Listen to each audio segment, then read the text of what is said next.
If you get hold of two magnets and you push them, you can feel this pushing between them. Turn it around the other way and they slam together. Why are they doing that, or how are they doing it?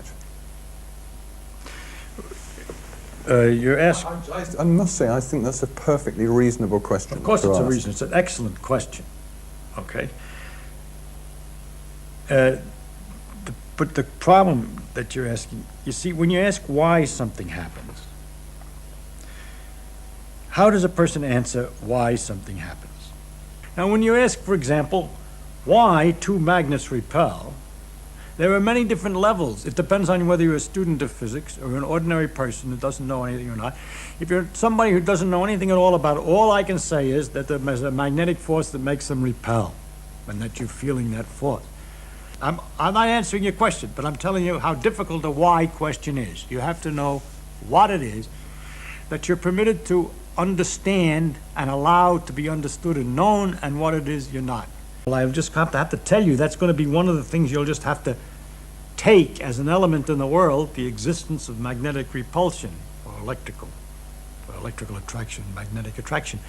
I can't explain that attraction in terms of anything else that's familiar to you.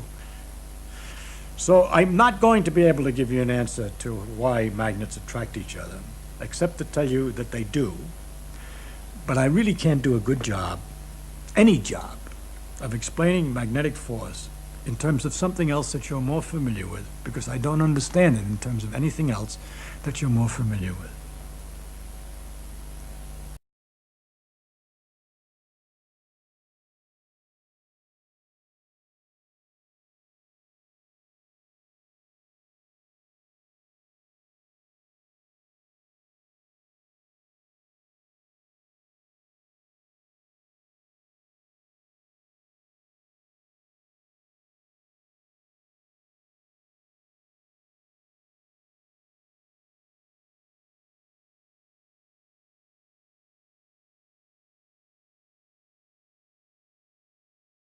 The mathematicians tell you that a magnet's field is comprised of lines of force. However, they immediately clarify that these lines are merely abstractions, solely used to represent the forces surrounding a magnet. So, what entity mediates the forces in a magnet in the alternative if these lines are not real? What is it that is moving when they assert that the lines travel through the inside of the magnet? The answer is that the mathematicians pretend to do physics with absolutely nothing, with magic. This is the reason they become a little uncomfortable when you ask them to explain how a magnet works. In physics, however, all phenomena must be and are mediated by objects. We can't do physics without objects. All physicists learn this principle on the first day of class. Those who do physics with abstract concepts and pretend to move them around have never taken a course in physics. We begin by establishing that all atoms in the universe are interconnected. Under this proposal, the abstract mathematical lines of force are actually three-dimensional threads that extend from one atom to all others. When a row of aligned atoms spin, they swing the threads around themselves in the same direction. These threads sweep around the outside of the magnet and through its middle, here illustrated with red lines. The mathematicians refer to the end of the magnet where the threads come out as the north, and to the end where the threads come in as the south. However, a magnet is not divided into north and south.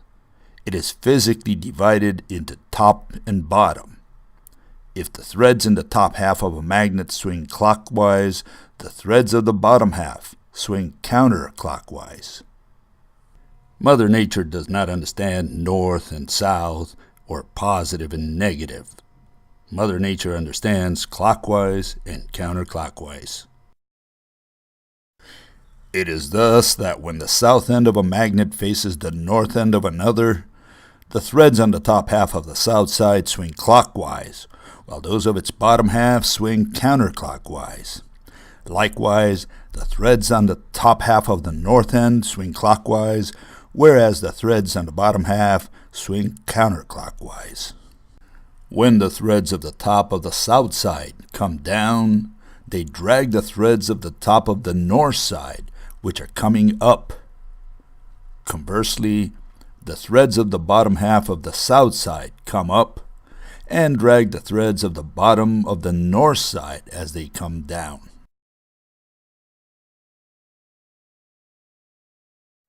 To visualize this mechanism, think of two people skipping ropes close to each other. The rope of one comes down and that of the other goes up. The ropes pull on each other. The closer one magnet is to another, the more threads that intervene in the entire process, and the stronger the pull of one magnet on the other. If we turn one of the magnets 180 degrees sideways, nothing changes. The same pattern develops and we continue to have attraction.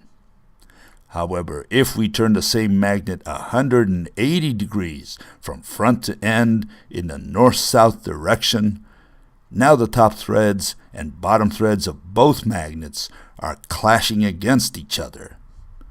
Think of two people skipping ropes against each other. The ropes will push each other away. It is these rapidly moving walls of threads which create attraction and repulsion between magnets. Now you can explain how a magnet works to your friends.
My name is Bill Gady, and I'm a very famous nobody, and I want to keep it that way today.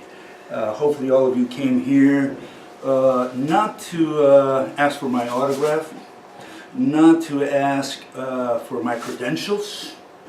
Hopefully all of you came here to ask for an explanation of some phenomenon of physics. And maybe that's what we should ask all these people like Stephen Hawking, or even if you meet Einstein on the street someday, you don't ask him for his autograph, you ask him for an explanation. You don't care who the guy is. Can he explain some phenomenon of physics rationally? That's the issue. And that's what we're going to do today. I'm going to be explaining today one phenomenon. I'm going to explain how a magnet works, how a magnet attracts another from a distance, and how it pushes it away.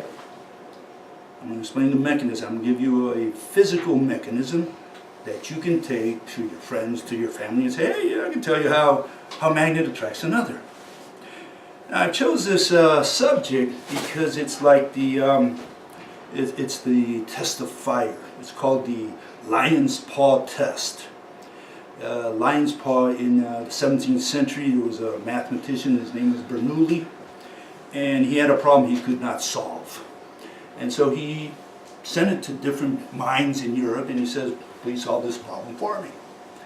One of the answers came back from Mary Old England, and it was anonymous, no name to it. And so Bernoulli got it back. He says, this is the right solution. And he says, who sent this? He said, we recognize the lion by his paw, thus the lion's paw test. And he was referring to Newton. He said, the only guy who could solve this problem from England is Newton. And so it's called the lion's paw test for mathematics, and this is the lion's paw test for physics. Physicists, we learned this on the first week of physics. If you don't know, you can't explain in a rational way how a magnet attracts another, you haven't taken your first course of physics. Now, someone might come and say, look, I've got a degree in physics from, Oxford University. Oh, yeah, that's fine, but, it's like, does that make you a physicist because you got a degree? Let's say you're running a circus, right? And you put an ad in the newspaper, wanted tightrope walkers. Oh. And this guy shows up. You're a tightrope walker? Yeah. Okay, there's a rope, walk it. So the guy gets up there and starts, takes one step and he falls. Okay, he tries again, takes a step, falls. He does this 10 times, and he always falls. And you say, I got a show to run tonight. I thought you said you were a tightrope walker. Well, I am. See, I've got a degree from Ringling Brothers Barnum and Bailey Circus. Oh, geez, yeah, your credentials are very impressive, but you can't walk a rope. So you're not a tightrope walker. And this is something similar. We learned this on the first week of physics class. If you don't know this, then you haven't taken your first physics course. You might think you're a physicist. You might have the degree from the best university on the planet, but this is the test of fire. Can you explain how a magnet attracts another? And that's what we're going to do today. I'm going to show you how a magnet does it, what the mechanism is. Okay? But before that, we have to find out what physics is. What is physics about? Physics, first and foremost, requires an object. You cannot do physics without an object. Imagine we take, I brought it here, magic wand. And we erase all the matter from the universe. We take out all the galaxies, all the stars, all the planets, all the gases, every atom. There's nothing there. Poof, we did it. There's nothing. Well, there's not much going on in such an empty universe. What's happening? What do you see happening? There's nothing there. In order to see something happening, you need to have some kind of object in there moving, doing something, flashing. You can't do it with nothing. So let's put something in there. We're going to put love in there. Can we do physics with love? Can I just pour some love in there and have it crash, move around, do things, rotate? No, we can't do physics with love. Why? Because it's a concept. I can't move love. I can't talk about the motion of love. Maybe of a heart, but not of love. Okay, so let's put something else. Well, let's put energy. Can we do physics with energy? Is there such a thing as energy that we can move, transfer, kick around, turn into mass? Is there such a thing? Energy is defined as the capacity to do work. It's a concept.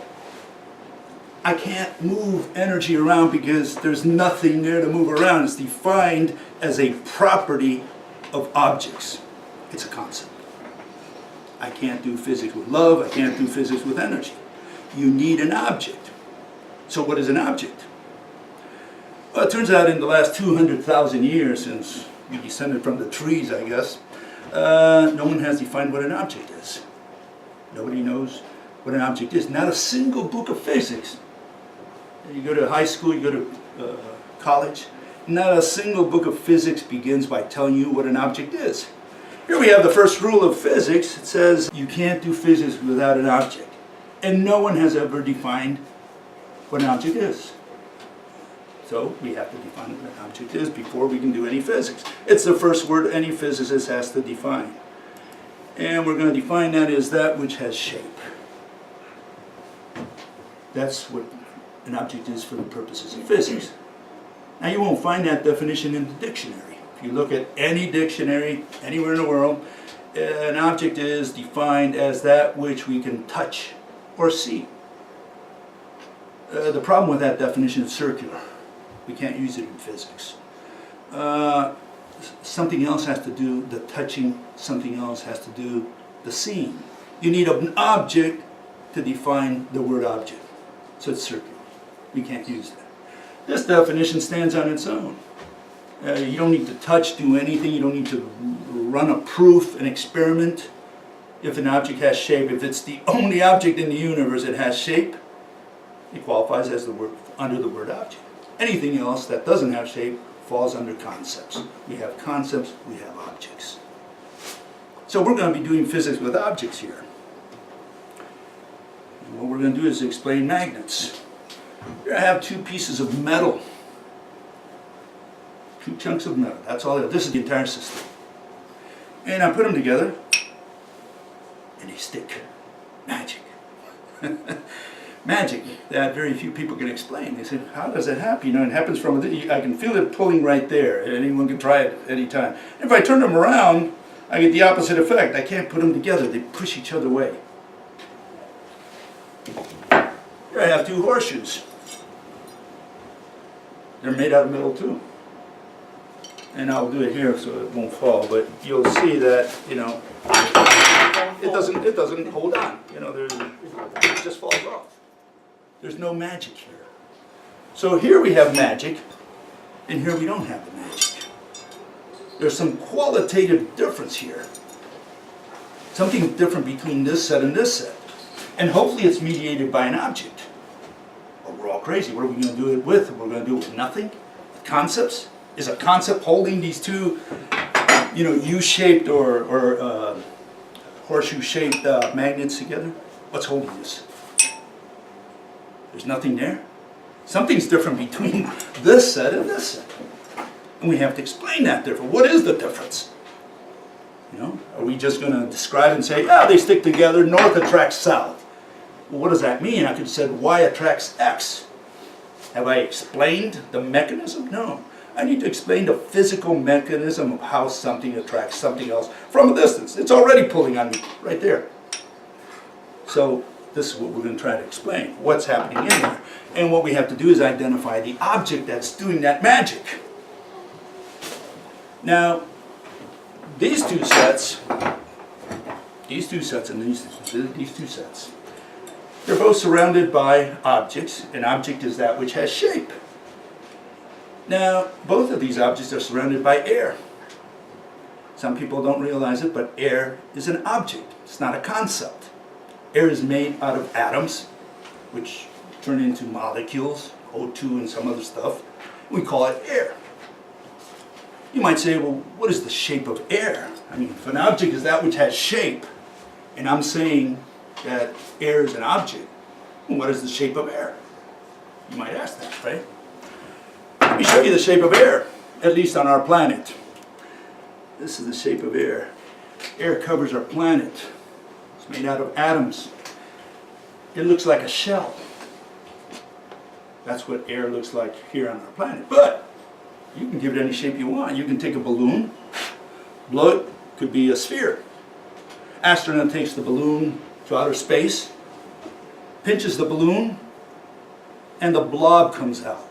Some irregular blob comes out. If you could color code it, you could see it. You could say, oh, there's air. It looks like this blob. So the question is not what is the shape of the blob. The question is, does it have shape? It's a yes or no type of question. You know, energy, does energy have shape? We're not asking what is the shape of energy, is does it have shape? And the answer is clearly no, it's a concept. Concepts do not have shape. On the other hand, you know, objects do have shape, and here air has shape. It can take the shape that you want. You can mold it into anything you want. But see, these two systems, they're both surrounded by air. They're both surrounded. So air is not the one producing the magic. There's some other object that we cannot see here besides air that's doing this magic. That's what we've got to identify. So what is it that we want to explain? We want to explain several properties that lead to magnets. We have to explain every one of these properties. We cannot just explain one and say, oh, we discovered how magnets work. We have to explain each one of these properties. Let's go with the first one. This is a wire, and the conventional wisdom is that we have electrons, the negative little balls there, they're flowing.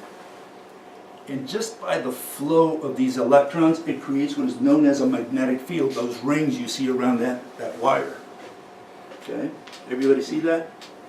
So just by the flow of electrons, this is the explanation we received today, a field is created. This field extends beyond the wire. It's a halo that surrounds the wire. If you got close to that, you could put a magnet close to that, just like this one, and you could pull the wire without touching it. At some point, it gets close enough to the halo that the wire is pulled in. So it's something physical there. This is not nothing. This is something. That ring around there. So we have to explain, what is that ring? Any theory that talks about magnetism has to explain that magic. What is that halo that surrounds a wire? Next property we have to explain. These are all observations that we've seen for many years. We turn the wire, that wire, and you can see that this is called the left-hand rule.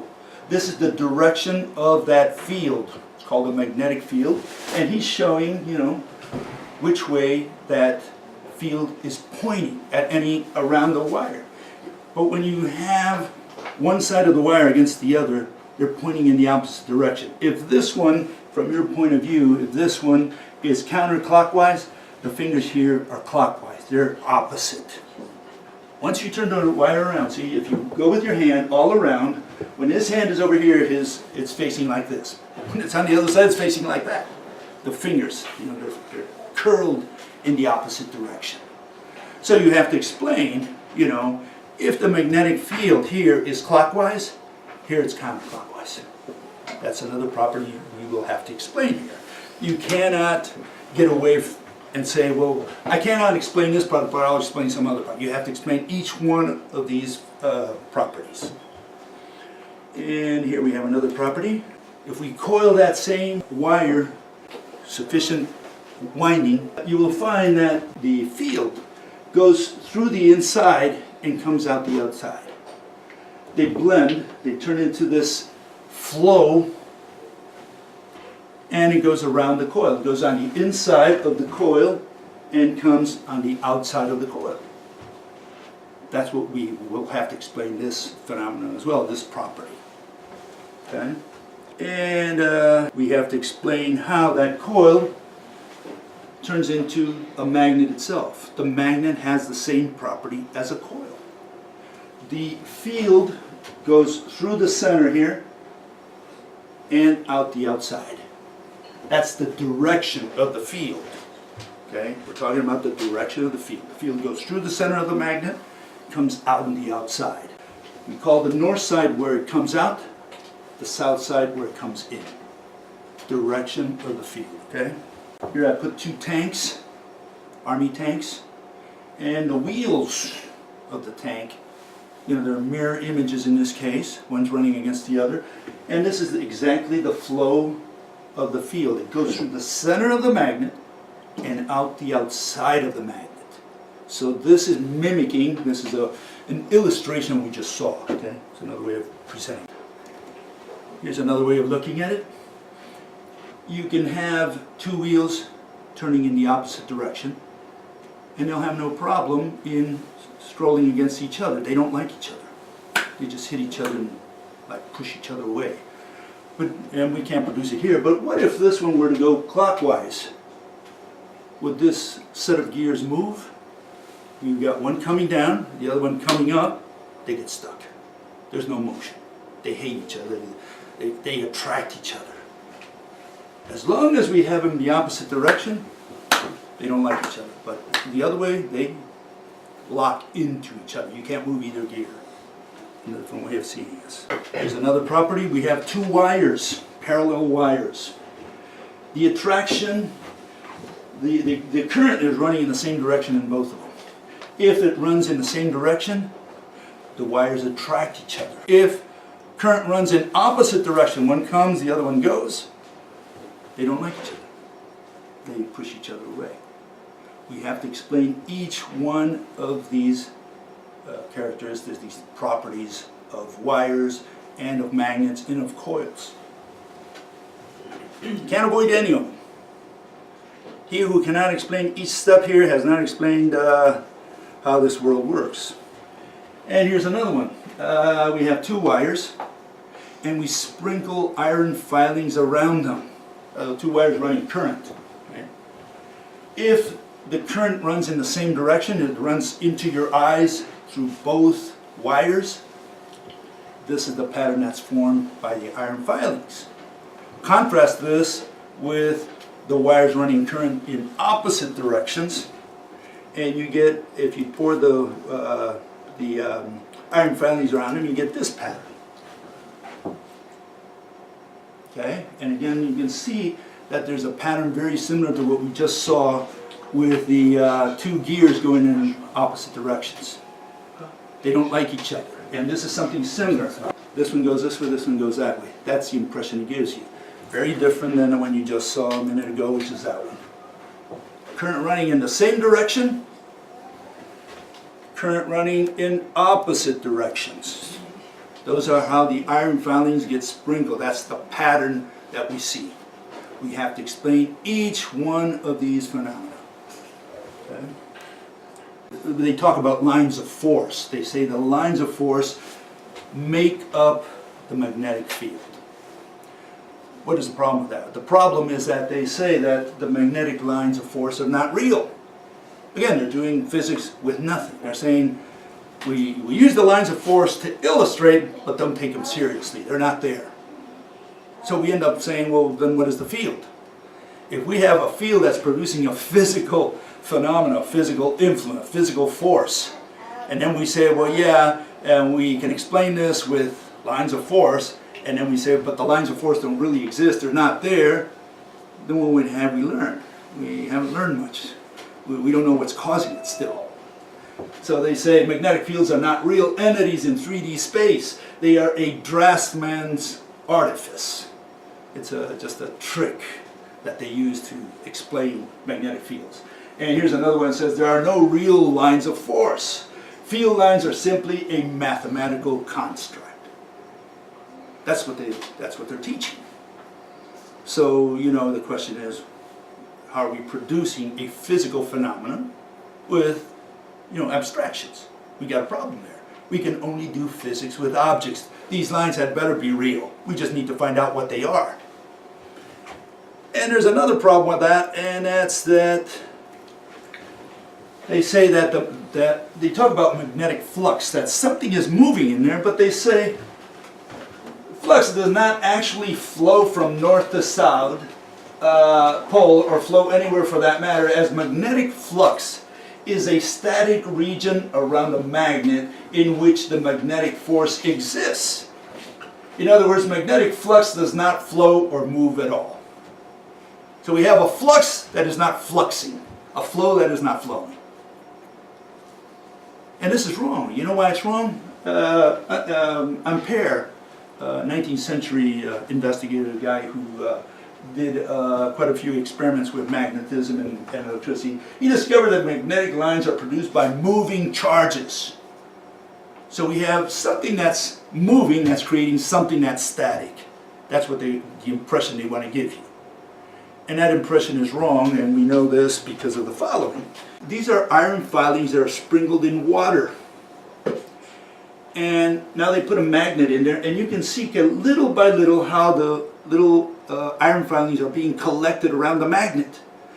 Something is drawing them there. Something had better be moving. You cannot talk about a static field if the iron filings are being collected one by one close to the magnet.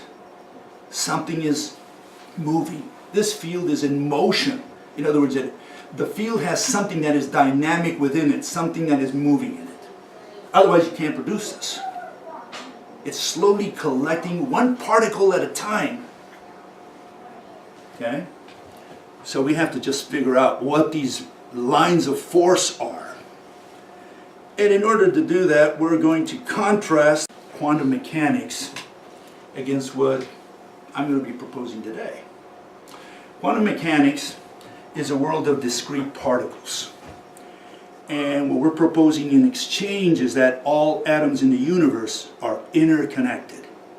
Every atom in the universe is connected to all others. There's the distinction. And here I illustrated it for you. This is quantum mechanics, discrete particles, a universe of particles that each one is independent. And here we have what I call the rope hypothesis, and we'll see that why the name for that in a minute. All particles in the universe are interconnected. Now there's a difference between these two in the sense that you cannot produce the force of pull with discrete particles. Here I have a few little balls that I use. We have two particles. This is the entire universe. How does this one get this one to move from a distance if there's nothing else in the universe except these two particles? The only way this one can get this one to move if they're somehow connected by an elongated, extended object. Then you can get this one, you can rationalize how this one gets this one to move. You can pull on it with something in between. If there's absolutely nothing in between, you cannot produce pull. And quantum has a problem with the force of pull. They cannot explain quantum mechanics, the people who are, who subscribe to this theory. You cannot explain the force of pull. You will never hear gravity. There's no way to explain gravity under quantum mechanics. You can only explain gravity if everything is connected. And you can explain why the Andromeda galaxy is being drawn to the Milky Way galaxy, because there's a connection there. Otherwise, we're dealing with angels, with spirits, with ghosts. If there's nothing there, we have to do it magic. Okay? So that's our starting point. We're saying there's a difference there. So the question is, what are these lines that you see there? What are these interconnections? And we're saying that that's a rope-like mechanism, and it's got to do with light. This is the standard view that you learn in high school and college of light. It's an electromagnetic wave. They just send this thing out, which is not a thing, because I don't know if you see it well here, but these are all little arrows, painted arrows.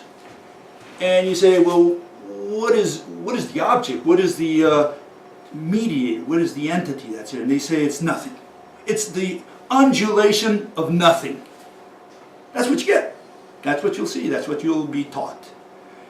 No, we're saying that this is really a rope-like mechanism. We have two threads, twined threads, and that's what is interconnecting each one of these atoms here. We're saying that all those lines are a rope-like, DNA-like entity that connects any two atoms. What is light? Light is the torsion of that rope. Here you see the rope twirling, and we're saying that's what light is. It's the torsion of a rope. Whereas this one is just a mathematical construct, just a nothing bunch of arrows that they paint in. They say, well, the wave moves. This doesn't tell you what physical mechanism is producing light. This one is saying there is a physical mediator. It's a rope-like mechanism that binds any two atoms. This is the famous quantum jump. They say this is how light is generated from an atom. An atom has a little center part called a proton.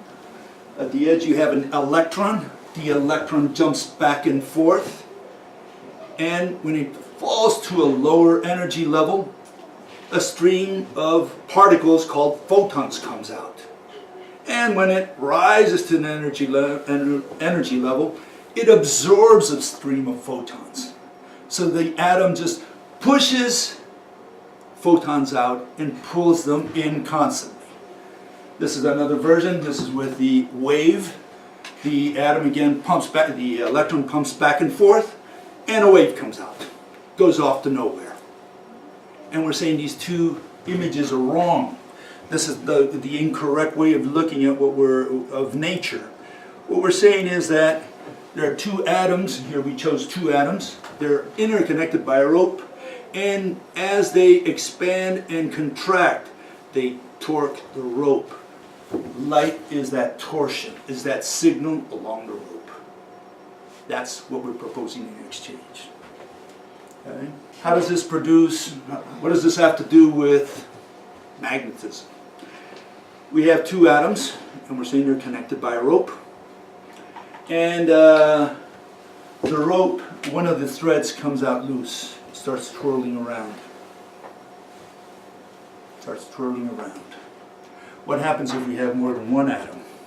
We have a row of atoms. Well, then we have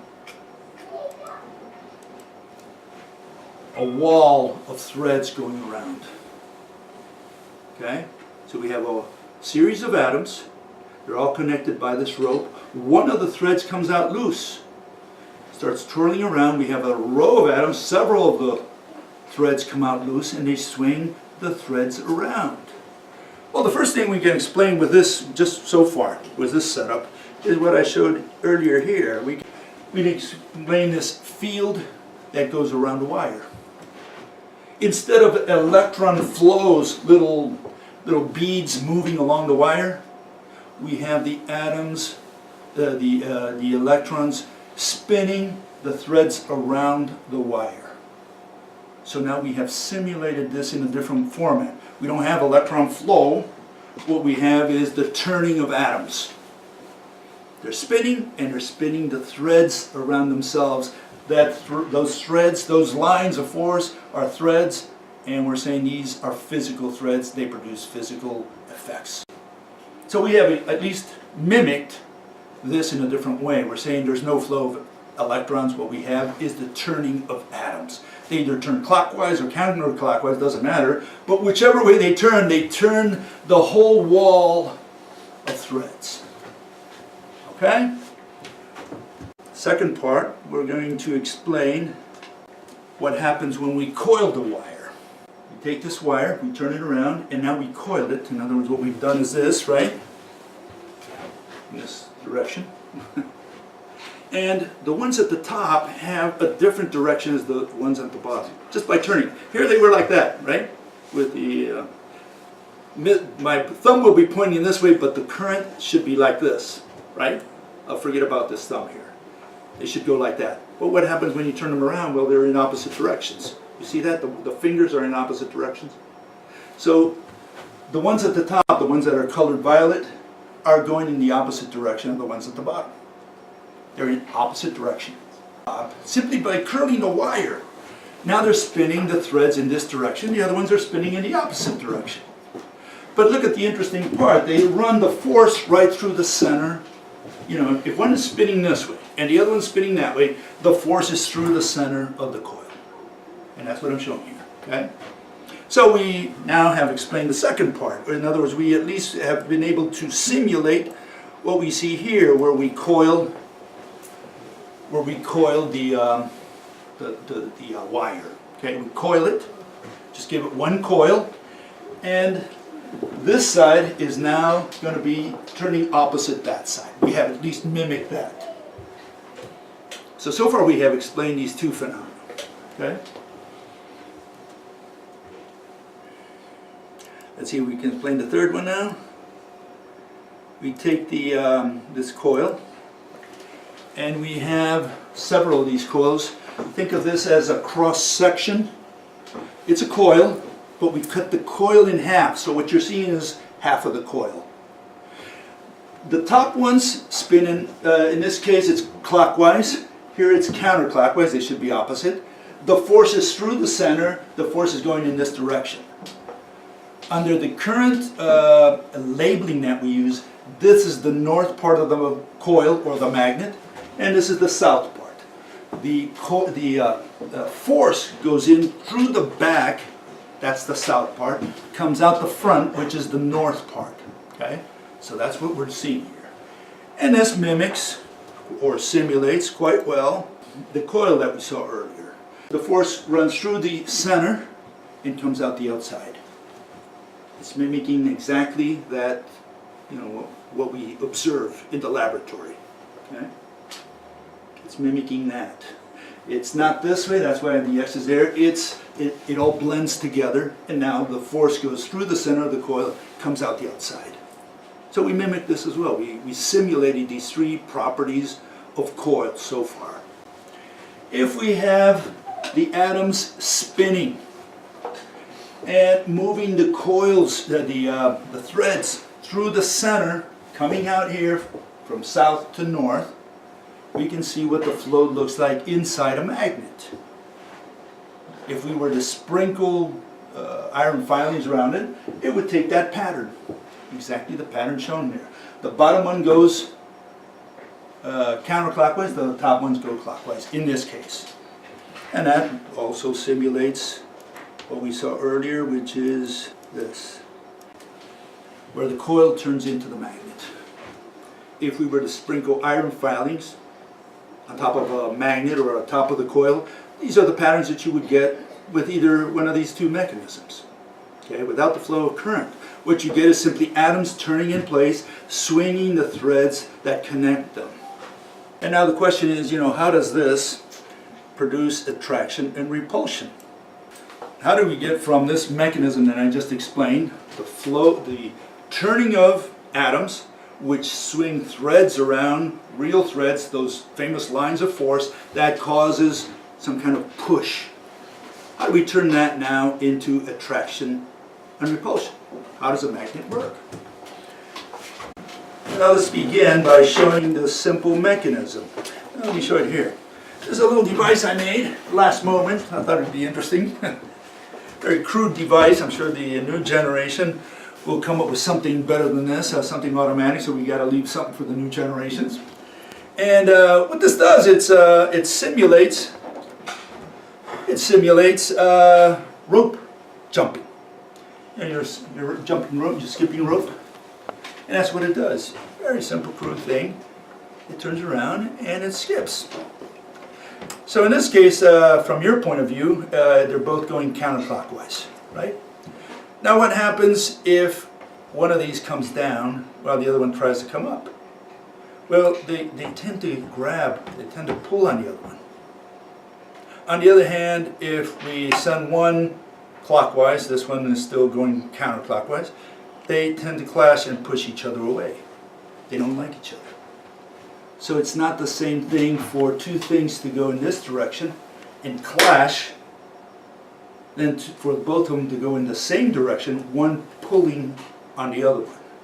And that's what this is simulating, okay? Let me now show it here. We have two brothers. I call them Axel and Rod. And Axel, the blue guy, is spinning his rope counterclockwise. And Rod is also spinning his rope counterclockwise. And they get tangled, they're too close together. So what happens? When this guy's rope comes up, it grabs, it clashes, it picks up the rope of Rod as his comes down. So if they're both going in the same direction, they got a problem. In the sense that they interfere with each other and one pulls on the other. There's the mechanism of pull that we're going to explain. How about push? That's pull. Now we're going to look at push. We turn Axle around, and now the ropes collide. They hit against each other. They don't like each other. So now we have push. Now notice this pretty much resembles the pattern we saw earlier of iron filings sprinkled around two current-carrying wires. Here we have the two wires. They're both moving in the same direction. They're both counterclockwise. They're spinning all the threads in the same direction. Okay? And as this one comes up and this one comes down, they pull on each other. The closer the wires are together, the more threads that intervene. The more threads that intervene, the faster, the stronger the pull. And you will notice, well, maybe you won't notice it just by trying two magnets, but they've done it in the lab where you can see the speed. It's exponential. At first, the magnet starts attracting, you go, and they go faster, faster and faster and faster as they get closer together. Why? Because as they get closer, more threads intervene from more atoms. They're closer together, more threads grab onto each other. Okay? How about push? They're going in the opposite direction. They don't like each other, so they push each other away. The closer they are, the more atoms that intervene, the more threads that intervene, the harder the push. The farther they are out, the slower it gets. Why? Because fewer threads are involved. Here we have a simulation of both of these. Here we show how they attract by moving, trying to illustrate there how a magnet is attracted to another. We turn the magnet around, and as long as we turn it in the same direction, and we still have north against south, as it is called, there still will be attraction. But what happens when we turn one of the magnets completely around? Well, now they don't like each other, they hit each other and they push each other away. You see that? So let's look at that again. The attraction, they're both moving in the same direction. One collects the other, pulls it in. Whether you turn the magnet rotate it, as long as you keep the same face, nothing will change. There still will be attraction. That's what we see, and that's what we're simulating with the threads. In order for there to be push, repulsion, you have to turn it completely around. We have north against north or south against south. Now the threads are going in the opposite direction. Now they're hitting each other and pushing each other away. So we have simulated what we see with magnets with the threads. No magic, just threads that we can't see, that's all. Here's the pattern of two wires carrying current in the same direction. And we can see that here, we see the same patterns. We see the circular patterns that are formed by it. The closer the two wires are together, the threads encompass both wires. And so if we were to sprinkle iron filings around these two wires, we would get that pattern. That's the pattern you expect because they're moving in the same direction. What happens if we turn one of the wires around or change the current flow? Well, now you get something like this. You get the flow of current, the flow of the threads in this case, right? They're moving like this, they don't like each other. And if you sprinkle iron filings on those two wires, you're going to get that pattern. So again, this tends to point to the flowing of threads, the movement, the scanning of threads. Here we have the four corners of a magnet. I don't know if you see the red lines in the center. That's supposed to be like the center of the magnet. I'm trying to give you a 3D image there as best as possible. The south side, the threads go in. North side, the threads come out. They're flowing all around the magnet. If we were to look at just the square magnet, through the center here, right? That's the center here. The threads are moving through the center, coming out, over, and into the center again. So it's like the tank that you just saw a minute ago. One tank is moving that way, the other tank is moving that way. Okay, so that's what you're seeing there. And again, those are the, if you sprinkle iron filings around a magnet, that's the pattern you would get. That's the classical pattern of a regular magnet. We're saying essentially that a magnet is divided between not north and south. It's divided between top and bottom. Any magnet, that's why we can't find a monopole. They've been trying to look for a monopole for years. There's no way. You need two to make a magnet. You can't do it with one.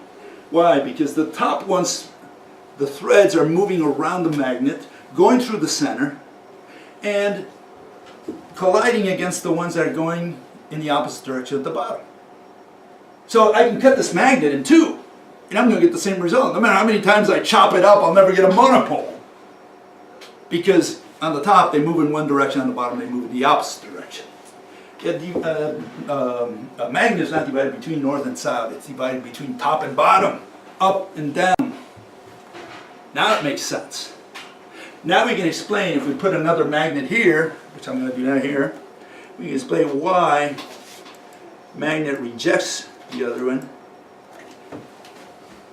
You can see what's happening here between the magnets. This is the north side, that's the south side. That's the S there, I guess. you can see how they're clashing. The threads are moving in this direction at the top, in this direction at the bottom, and are colliding against the threads coming from the bottom on the other magnet. That's why they don't like each other. They either attract, in this case they're attracting, and you can see that right here where the juncture is, well, two are coming in, the other ones are coming out, they're grabbing onto each other. That's what they're doing. That's why they attract. The threads are moving here, this way, and here they're moving that way. Well, what happens when we turn the magnet around? Well, now you can see they're colliding. They don't like it. And all we did just turn the magnet around. But it's the physical threads that produce that. There had better be an object there, or we're all crazy. With this, we can explain how magnets attract each other in both directions. When the magnets are facing, in this case, red against blue, they're moving in the same direction. One comes up, pulls, and pulls it in. If we rotate it sideways, no change. You can see that the same effect happens. In order for them to repel, you have to have turn the magnet completely around so that it's facing the other direction. Now they collide. So it's the threads that underlie this phenomenon. Okay?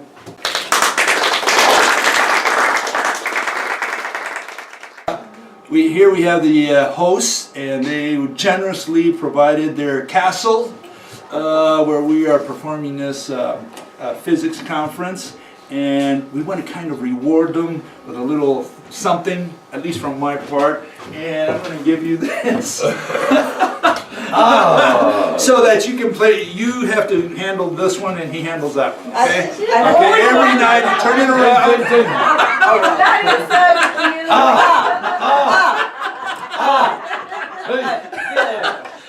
You'll have fun all night. All night long. So you learn how the Rove hypothesis works. I've always wanted something like that. I don't agree. Thank you. Thank you. DC. I'm sorry?